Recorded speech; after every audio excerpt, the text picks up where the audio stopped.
Scène de terreur en pleine journée à Bépanda dans la ville de Douala. Il est 10h15 lorsqu'une moto avec 3 individus à bord quitte le quartier Ange Raphaël. Armés de 2 pistolets, les malfaiteurs ciblent un point de transfert Mobile Money situé au lieu d'une nouvelle route citée. Leur victime, une tenancière, se fait violemment dépouiller de plus d'1 million de francs CFA. Ils ont pris 998 700. Ils ont pris mon téléphone iPhone en espèces. Ils ont pris mon téléphone iPhone, mais mon téléphone que j'avais mes 2 puces commerciales. Donc il se trouvait Orange, il y avait plus de 200 000, MTN près de 100 000.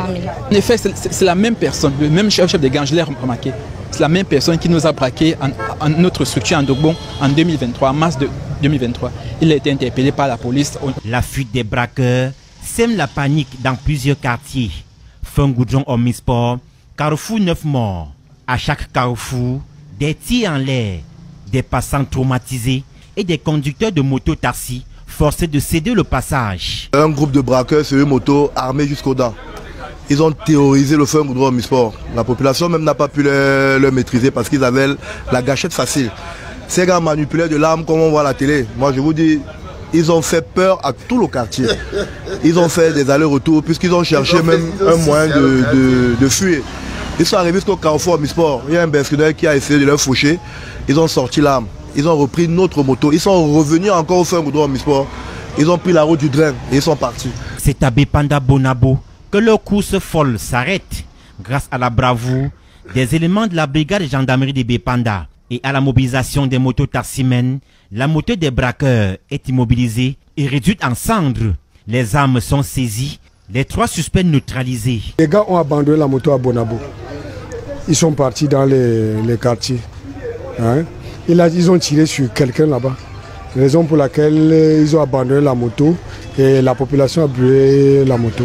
Les gars sont entrés au quartier. L'un des présumés braqueurs, grièvement blessé à la cuisse, est actuellement pris en charge à l'hôpital Akintini de Douala. Un autre touché à la tête est hospitalisé à Deido. Quant au conducteur de la moto, il est en garde à vue. Une enquête est en cours pour déterminer les ramifications de cette attaque armée. 3 moulins sont sur la moto et ils terrorisent toute la ville de Douala. Pourquoi? Parce qu'ils ont 2 toits et qui toient en l'air. Même les taximans ne se mettent pas que, bon, écoutez les gars, on va les verser sur le côté. Les taximans se mettent tous chacun sur le côté, ils laissent le moulin passer. Donc 3 moulins, mettons que chacun a un toit. Donc 3 moulins avec un toit prennent en otage toute la ville de Douala. Toutes les populations, tout le monde fuit. Tout le monde fuit. Ça veut dire que les 3 moulins arrivent, ils peuvent valider tout le quartier. Aucune logique d'autodéfense. Un pays, un peuple qui n'a aucune logique d'autodéfense. 3 gars sur la moto ont paralysé tout Douala. Jusqu'à ils sont partis. Ils ont abandonné la moto. C'est là où les autres, ils viennent maintenant faire les faux courageux. Ils brûlent la moto. Que les gens, ils ont déjà laissé. Ils sont partis dans le quartier. Bonjour les enfants. C'est papa. Mon muret d'asile psychiatrique à ciel ouvert et ma salle d'attente est toujours bondée. Bienvenue à la clinique les enfants. Je vous dis toujours que vous ne pouvez pas construire le pays avec la peur que vous avez dans le cœur. On ne peut pas continuer d'être un peuple aussi peureux. Parce que l'un des problèmes que nous avons, c'est que je ne sais pas si c'est le cœur du poulet que les Camerounais ont dans le ventre. En même temps, vous êtes prêts à faire du mal, point oui ou point non. Vous êtes prêts à détester, vous avez la haine dans le cœur, mais vous êtes faible. Le courage du moineau, je ne savais pas que les Camerounais sont les hommes les plus lâches de la terre. Très peu courageux, vous n'avez aucun courage. Vous avez peur de la moindre douleur. Quand un Camerounais entend que quelque chose va lui gratter seulement la peau comme ça, là, et que ça va faire aïe, il est capable de se coucher à terre. Il est capable de se coucher à terre. Et c'est l'une de nos fautes. C'est que notre absence de courage, et je vous dis que l'absence de courage n'est pas de la faiblesse. Oui, chers internautes, vous suivez très bien. Vous suivez très bien ce qui s'est passé dans Douala hier. Oui, c'était vraiment grave. Écoutez très bien. N'hésitez pas également de vous abonner. Oui, oui. Lâche un pouce bleu. Toi qui regardes la vidéo, lâche aussi un pouce bleu. pour nous encourager. C'est ça notre pire Oui, problème. oui. Dès que vous entendez que non, quelqu'un est tirant l'air, toi, je veux oui. pas que Lâche un pouce bleu pour nous encourager, chers internautes. Même femmes et enfants. Je n'ai jamais vu un peuple qui ne je peut vous pas prie reconnaître que de lâcher un principal pouce bleu problème aujourd'hui pour nous encourager. Et Et n'hésitez pas surtout de vous abonner pour ne plus rien rater C'est pour ça qu'on a des de nos prochaines vidéos. Je veux voir mes enfants grandir. Vous croyez que c'est quoi? Vous croyez que Écoutons c'est quoi? très bien ce que C'est dit le la général lâcheté Valsero par rapport à cette affaire c'est le manque de courage qui se déroule à Douala. Je veux voir mes enfants grandir. Viens marcher, ici on va marcher ensemble. Mets-toi devant, nous on va te suivre. On envoie les enfants, les autres, vous êtes là. Un peuple qui n'est construit que dans la lâcheté et la pauvreté. Ça veut dire que si 10 Chinois débarquent au Cameroun, avec chacun 2 petits toy-toy, 10 Chinois peuvent prendre tout le Cameroun en otage. 10 petits Japonais là peuvent arriver, 10 petits, ils viennent là chacun avec 2 tournevis. Ils sont capables de mettre tout le Camerounais assis par terre. Je n'ai jamais compris ça. Je n'ai jamais compris comment on peut être aussi lâche. Et je ne parle pas seulement de vous, hein. Je parle de nous tous. Je vous ai déjà raconté qu'on était assis à la poste centrale. C'est-à-dire que le jour où on nous arrête à la poste centrale, on est peut-être quelque chose comme 200 manifestants. On est 200 manifestants, des costauds, tout le monde est là. On a un cordon de peut-être 30 policiers ou je ne sais pas combien, 40 policiers. Ils se mettent là, ils nous encerclent et on s'assoit par terre. Maman. Et on s'assoit par terre. On amène, on fouette les mamans, on tape les vieux. C'est la faute de tous les jeunes, de nous tous qui on était assis là. C'est les mamans comme les mamans Pilon, les vieux comme les vieux Ndjoufak, tous les petits vieux qu'on a arrêtés. Parce que si on avait été courageux le jour là, on devait arrêter la police le jour là. Pour leur dire que non, un État illégal ne connaît pas le droit. Tu ne peux pas te faire arrêter par un État qui ne respecte pas la loi.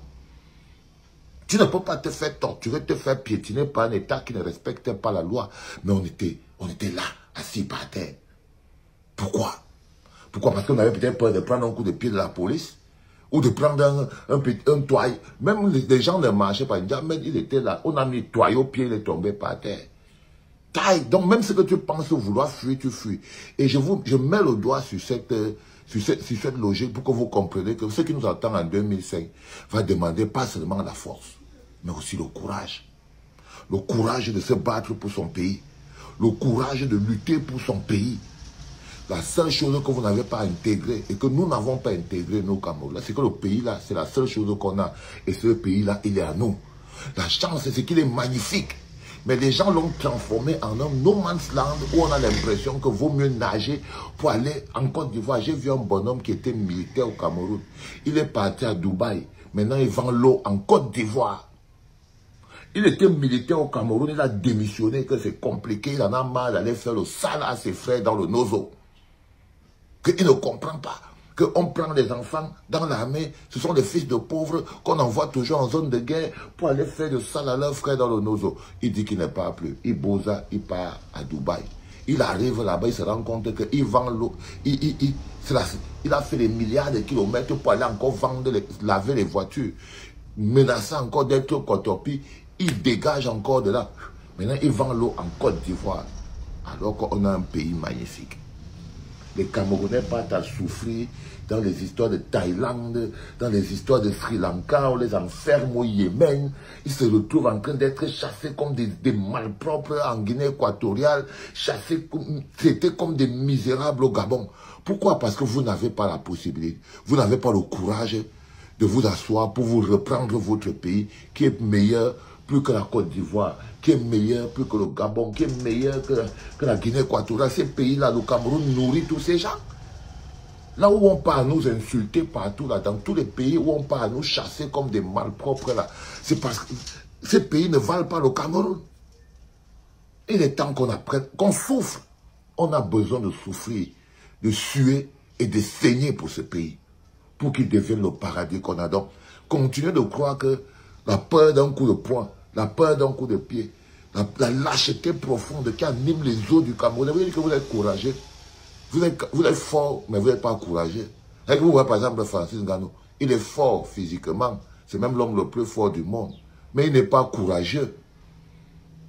Parce que je veux dire, c'est qu'affronter sa responsabilité, être prêt à subir, à souffrir. Et que vous êtes capable de marcher de Boza, de prendre la route dans le désert, partir mourir dans le sable, boire ses urines dans le désert et tout. Mais vous n'avez pas le courage de vous lever pour dire à un petit 2V, petit policier, petit bidas qu'on a envoyé que va faire ça là-bas. Est-ce que vous captez même ce que je suis en train de vous dire? C'est que tu as l'énergie du Boza, tu marches, tu peux mourir dans le désert. Mais tu ne peux pas te lever au Cameroun pour dire qu'on veut l'eau, on veut le courant, on veut que vous partez. Non, mieux on meurt pour notre pays que d'aller mourir pour rien dans le désert. Ne vous manque pas les enfants. Que d'aller être les esclaves au Gabon. Que d'aller être les torturés en Guinée équatoriale, méprisés. C'est-à-dire que partout, partout. Alors qu'on a un pays magnifique. Mais on a peur de se lever et de transpirer et de souffrir pour ce pays. Pour aller profiter des autres qui ont déjà souffert pour leur pays. Vous préférez Boza pour aller vivre sur la tranquillité des autres. Ils ont lutté et ils ont saigné pour ça. Mais c'est ça que vous voulez seulement aller profiter. Mais personne ne veut lutter et saigner pour le Cameroun. Vous abandonnez le paradis entre les mains des mécréants. Vous abandonnez le paradis entre les mains des mécréants. Vous abandonnez le paradis entre les mains des mécréants. C'était papa, les enfants. Ouais. Comment tu peux aussi regarder une vidéo sans t'abonner? Abonne-toi! Surtout clique sur la cloche de notification. Ça, c'est la page de Buzz. Si tu veux être au courant des buzz et toutes les actualités au 237, abonne-toi et clique sur la cloche de notification. Partage aussi pour m'encourager. Surtout, si tu as quelque chose à dire, papa, lâche un commentaire.